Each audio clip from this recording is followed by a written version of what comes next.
Hi guys, Jay from the 0161, and we're joined by Brandon, Jada, and Danny from Steel Forge. Cheers, guys! Thank you for joining us. Happy to be on.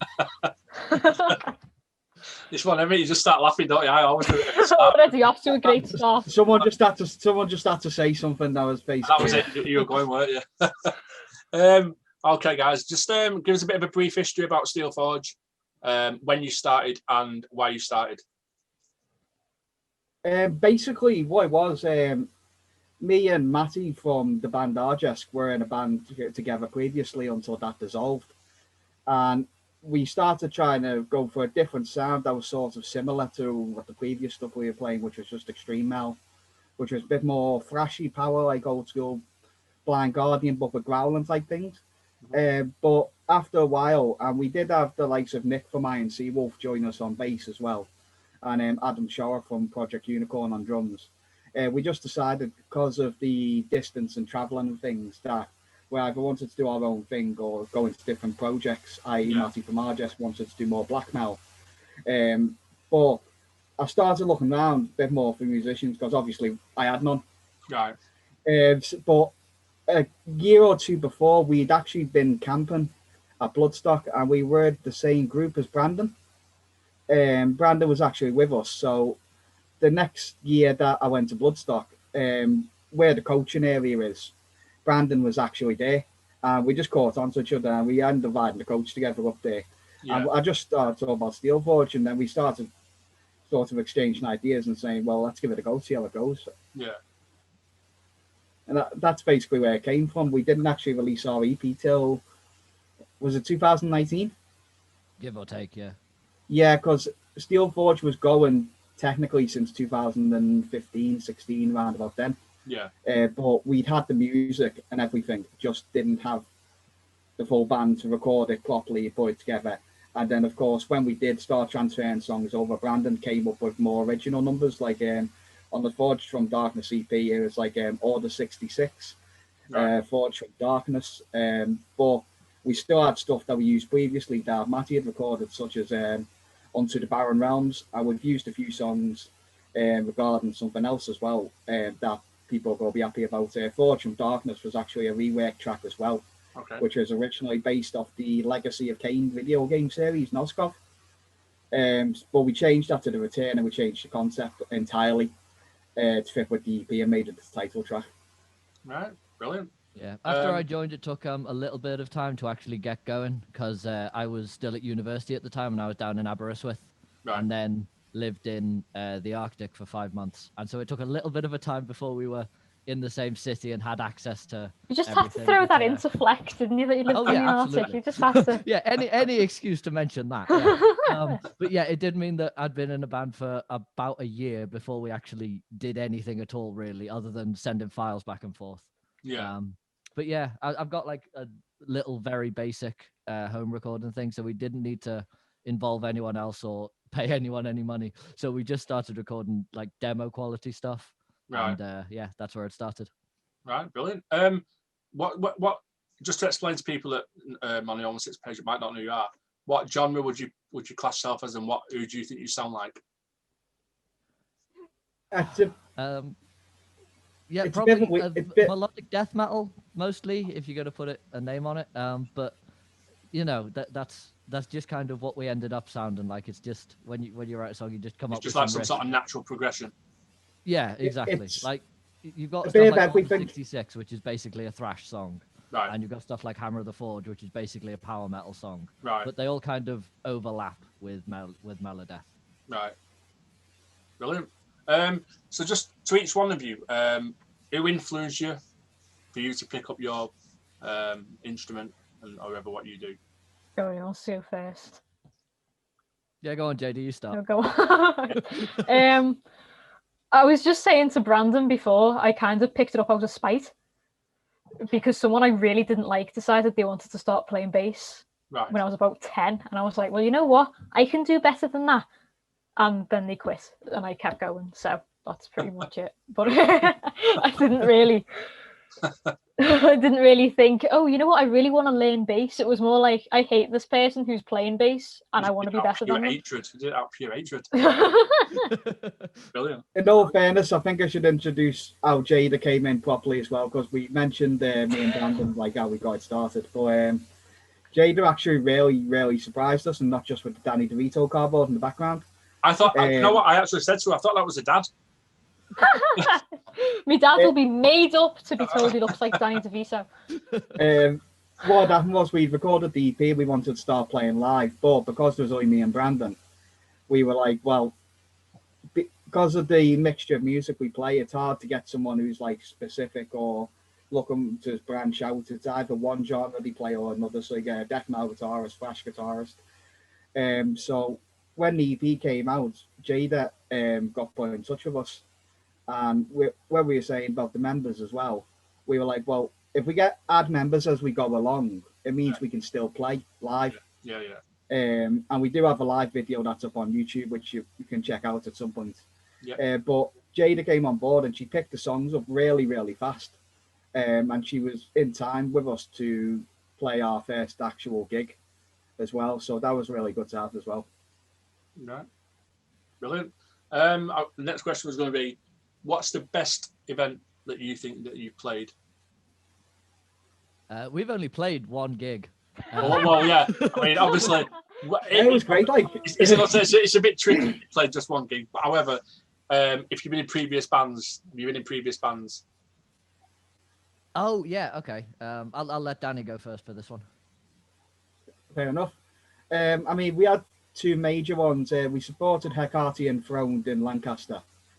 That was pretty intense. It was a really good show, and we stayed to hear the band as well, because Hecate Enthroned are always great live. On top of that, we also got a higher slot headlining Arno Core in the Star and Garter. Okay. Where we played alongside Footprints and the Custard and Scumface as well. Yeah. And how we ended up above them, I've said this to them all the way, is I don't know. Every day. Because they should have been much higher on the bill. Because in front of a sold out room, and we go on stage, we were just like, you know what, mate, I'll go back to a karaoke bar or something. Yeah. I also play in an Irish band, and we play at my uncle's pub on Paddy's night. And if you're in just a really packed pub full of people who like Irish music, playing like all the classics and stuff, they're always it's a really fun gig. Yeah. Where, you sing along and everyone in the room sing along and dancing, and there's just Guinness everywhere, and that's always a good night. Brilliant. And Jada? The only gig I've ever really played properly was with Steel Forge. Everything else, I've been in bands previously who've never played any gigs anyway, or they were just starting out. So basically, always, just and choose with bands. I've always wanted to play gigs. And I know that I like playing gigs, but I've just never had the chance to. Apart from with Forge, Yeah. No, that's fine. I think it was more taking a risk on us, because we hadn't done any gigs, and when the idea of a 3-piece pops up with backing drums and keyboards on an iPod for a PA, I think people got a bit hesitant. But then when we got the gig at the Christmas time, done by the Rock Society in Liverpool, something like that, we really had a great time doing it. And literally, we were just about to do a gig in support of Deus Mori in Manchester, along bands like Argest, Burial, Cavilla, Andraka, a few others. I'm just trying to think of the names, but due to obviously the lockdown coming into effect, that got postponed. Right. And it's unfortunately still postponed again. Because of obviously the way the measures are being. So we're just waiting on that second gig, hopefully soon. Well, yeah, I was actually leading on to the next question. The next question was going to be, obviously with the COVID and obviously the lockdown and stuff, have you actually had any gigs or festivals cancelled? Yeah. We had that one postponed. We had a show in Bristol, which was in the brief window where lockdown was suspended in about September. They started trying to book us, but then it was booked in sometime in November. So obviously by that point, lockdown was effectively back on again. Right. And so that happened. And yeah, that was all we officially had booked. But yeah. Yeah, fair enough. One of the questions, obviously, we do, and we've been doing them. I know, obviously, you haven't done any yet, but What's your thoughts on stuff like social distance gigs and live stream events? Obviously, while the COVID's been going on earlier on in lockdown, people were doing social distance gigs, and obviously we were doing the live stream events and stuff. Is that something that you guys, actually would entertain? We definitely entertain doing like a live stream one. I like live stream gigs as a thing, and I think that even when gigs are back on properly, I wouldn't be surprised if bands occasionally did them as like a special event, kind of album launch show style thing. Because now that all the infrastructure's in place to do it, they may as well use it. And I think that it's a good way of kind of connecting with global fans together. Like Behemoth's one was just incredible in the abandoned church and everything, and you can. I've got to say, I watched Guar's one, and that was just absolutely brilliant live. You can do stuff with the live stream gigs that you can't do in regular gigs, and so it opens up those kind of possibilities. Social distance gigs, I kind of think they should just wait until we're allowed to do it properly. Because it's kind of like it's sort of like you're almost doing it but not quite, and that feels to me like it would be more frustrating than just waiting until you can do it properly again. Especially when you're someone like Brandon who has to be at Barrier. Is it I mean, I've spoken to some bands about doing the live stream stuff and all that, and some of them say that, I mean, we've asked loads of bands, some refuse because the fact that they need the crowd interaction. They don't feel as though they can play to just a camera. No, I don't know about you guys, but I'm happy to live stream, Yeah, I'd be more than happy to do that. Yeah, fair enough. And just to nice quick one, actually, nice quick interview, this one. Just to finally round it up, what are you guys working on anything? Obviously, the COVID's obviously took the gigs out of the way, but it's given you time to write stuff and come up with ideas. So are you writing stuff? Are you working on any ideas?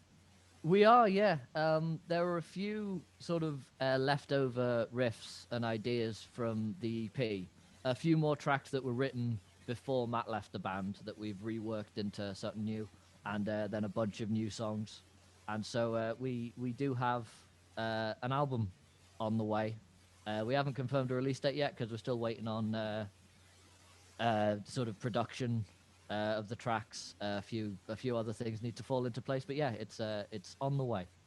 Brilliant. We can announce a few things, but we do have to keep some things under wraps. Mm-hmm. We do have a guest vocalist who's appearing on the album, but we're going to save that for later, so hopefully it's still a surprise. We were going to have Shannon with us tonight, who's done our cover artwork. Okay. For the album, as the album's called As Nightmares Descend. It's going to be more based on the likes of old school horror, The Evil Dead, Nightmare on Elm Street, even like Folklore, The Headless Horseman, which takes on more of a black metal vibe. Yeah. So, I mean, we're looking into that. It's a really, really fun album for something that's apparently quite dark. But Shannon's been working on the cover artwork with us. I'm going to post some links of hers over to you for her Instagram, Facebook. Yeah. And I believe she has TikTok and a few others as well, just as information to check it out. Yeah. But the album artwork, I can't show it in here at the moment, but we will put it up soon for people to see, because obviously announcing it, then not showing it's going to be a bit of a kick in it. Yeah. So yeah, we can confirm that she has been working on the album with us. Yeah, brilliant. Well, cheers, guys. Cheers for a lovely quick interview. That's we can all get back to drinking. Just before we do though, Brandon, who inspired you to pick up your instruments? Oh, you know what? That's a good point. I started playing when I was about 7, but that was piano and stuff. And then I didn't start playing guitar until I was about 15 because I'd been into heavy metal for a few years. But the person who actually taught me to play guitar was my dad. And so I guess probably him in terms of who actually inspired me to start playing guitar. Brilliant. How about you, Danny?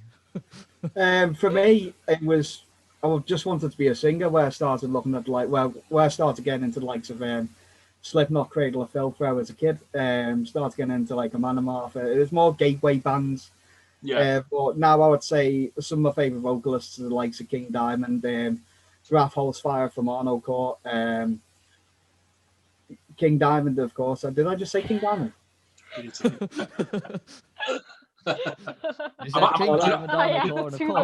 actually pleased she's get Cradle of Filth because they're my favourite band ever.